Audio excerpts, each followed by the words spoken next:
are the people who are opposing these two guys. For me, they are the one of the best amongst us, to speak the truth. Big up Dan and DG. Keep the fire burning. Don't look back. Big up, bro. Big up, bro. This here from Abraham, who says Arsenal have won 5 actual good trophies in 20 years. This isn't just defending Arteta. It's been a shit team, for decades. But just believe in Arteta. I believe we've been unlucky. Well, some say you make your own luck, don't they? That's exactly. Or you get taken over by a billionaire. One of the two. Yeah. I mean, that's great, but we've been half decent the last 2-3 years. So let's just win some trophies, man. Like, I hear all of that past stuff and whatnot, but we've come a long way now. Let's actually get something set in stone. So let's make history. Let's get that first prem. Let's aspire for the champs. That's what it's about now. One love for the rebuild. Move on now. Yeah, I get that.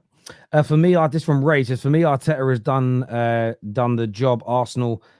For the next man to win what you want. When he came to Arsenal, they were in the mud, but now, and maybe that's his role. Maybe he's the guy before the guy. This happens. It's like Moses in the Bible, isn't it? Not to be blasphemous, but he walked in the desert. He didn't get into the promised land. That could be something. Did he not? I didn't know that. No, man, no. Moses walked for like 40 years. He didn't get into the promised land. So that could be Arteta. Anything could be. Like, I want Arteta to win stuff, but we just need to get over the line. He must be in there by now, though, right? Surely he's done enough good. I think he actually. I think in the Bible he actually dies before he gets in there, man. So yeah, surely he's been let in now for good behavior. Surely, hopefully now, man. I love to. Can you imagine Moses is not in heaven when you get there? That'd be a shock, wouldn't it? You're well expecting him to be let in by now. Jesus, KJ's be fuming with me. I agree. I don't know. I agree with LB. We do need to replace Gabriel Jesus and Zinni with world-class players. Edu dropped the ball, in my opinion. Mikel does well with what he's given, in my opinion. He's got us challenging. Now gets across the line. He's done the majority of it's good. Because people might have not think that this team's good enough to win the league, and I actually believe Man City's got the better squad in the league, right? Still, and I think Liverpool got quality players. But this team is good enough to win a trophy. If Ten Hag can win trophies and other managers can win trophies, this guy can win trophies with this side. For me, 2 trophies, exactly, right? So no one tell me this side can't be good enough to win a trophy this season.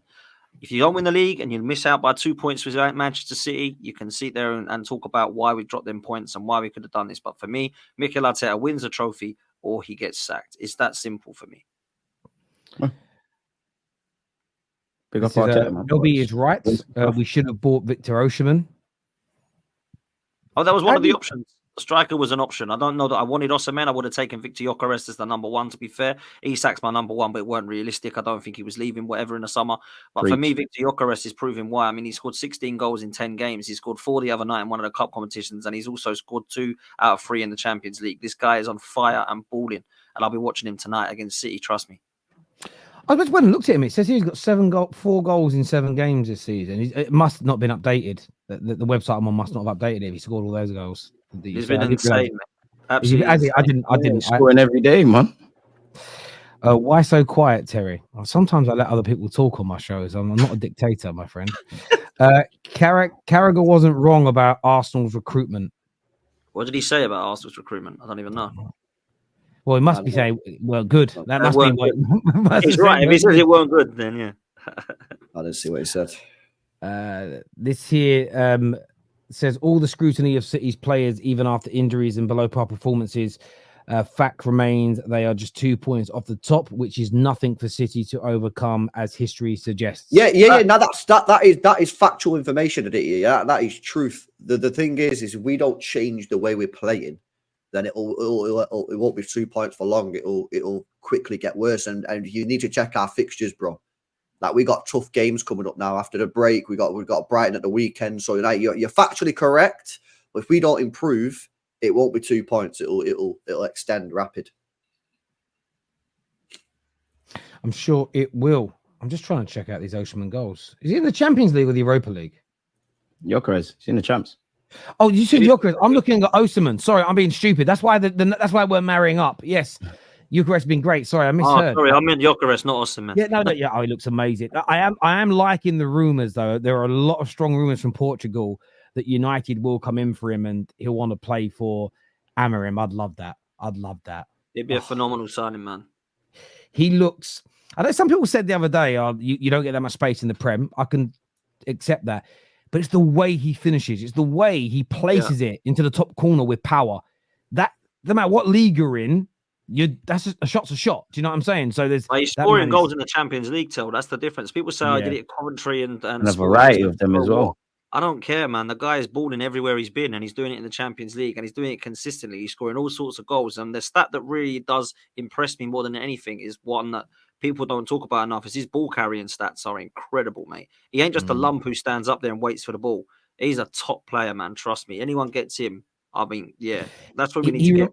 He reminds me of like a young Harry Kane, who can carry the ball as well. He's good with his feet, got good technical ability, he can pass, can score, can drive with the ball. He's got absolutely everything. And yeah, I mean, his goal scoring record is insane this season. And of course, all of that is down to the best manager in the country, Ruben Amorim. Oh, I'm only going by Pep. Pep said he's better than him. So I'm just going by Pep's words there. Yeah, Pep's words. Pep says that sort of stuff all the time, man. No, I know he does. I love Pep when he's rattled. The other day when he said, the other day, that when Spurs beat the record, the news isn't that Spurs beat us tonight. The news is it's our first defeat since the FA Cup final. I was like, I love this guy. I'd love him if he was my manager, 100%. My probability of winning the Premier League: City 50%, Liverpool 35%. Arsenal 15. Are Liverpool not the favourites from this point, or still City in everybody's eyes?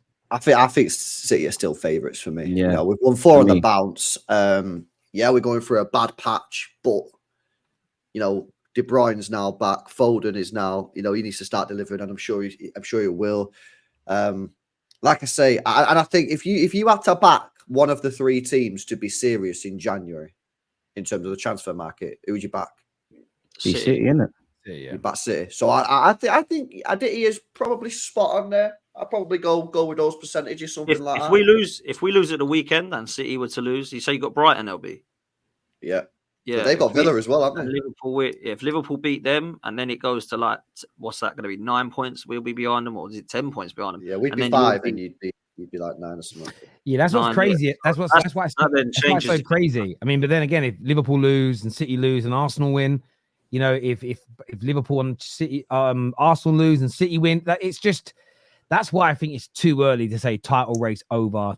I've got Liverpool now as my marginal favourites. I don't think they're going to drop off too much. Like, I don't think they're going to have this massive collapse. Like, people are kind of. There's a few gooners I listened to. I think it might have been Babs yesterday on DR Sports. Basically, just said he kind of just said, "Yep, 7 points," but that'll dissolve essentially. And I don't know if it will that easily. I think they look pretty solid, Liverpool. I think they might spend in January, but we'll see. Imagine if Arne Slot wins the league in his first year. What does that do to Arsenal? Uncomfortable conversations over in North London, man. That is a nice conversation. Not a nice conversation for Arsenal fans to have. Arteta lovers to have. I'll tell you that now. He just waltzes in, and also it makes Jurgen Klopp look like a bit of, not a Wally, but it makes him look like, wow, I couldn't win. This guy's just waltzed in and basically done it. Applaud Slot for that, man, and ask questions of my manager, really. But there's 28 games left. It's down to us to paint whatever narrative we want, man. Do you go out and this looks like a rough patch? Do we get close and it's a bit like last season and we look back at this period and say that's where we lost it? Or do we continue with what we're doing? Like, again, it can be all doom and gloom. Mathematically, there's still something to fight for. All I want is my team to get their act together, man. Nobody feels sorry for themselves. Just get back to it, man. It's as simple as that. You know what it is with Liverpool, though, yeah? Like, I don't know if you guys seen this as well, but like within a game or two of watching them at the start of the season, I knew he was a serious manager. Like, how serious he'll turn out to be, like, in terms of like, will he actually win anything? I don't know. But like, you could just tell after a couple of games and watching how they play that, yeah, they're gonna be all right. They're gonna be all right. You know what I mean? They'll be top 4.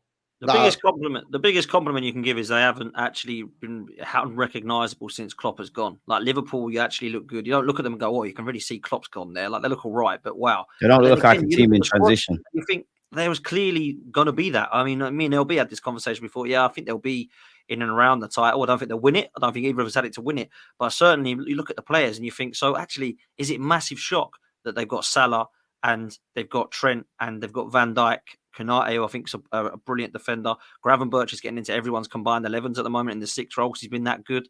They've got Alexis McAllister, who's got to be one of the best midfielders in the league in terms of that position. Why is it a massive, massive shock that they're up there? Maybe it was because of the Klopp factor, but I think Slot deserves a hell of a lot of credit so far, man, because they've looked good. Facts. No, they have. They've looked absolutely brilliant so far, and the fact that he's got the greatest start to a new manager in the history of their football club. And I think it might be one of their greatest starts to a overall campaign ever with the amount of wins in the games they've played, plus the greatest start a manager has ever had in their club's history. I mean, you just look, maybe having said that, I do think, Arnie's Big Ange did it last year. I think had the greatest start of a new manager in Premier League history, and that fell off. But this Liverpool team are not going to collapse like Spurs did last year, in my personal opinion.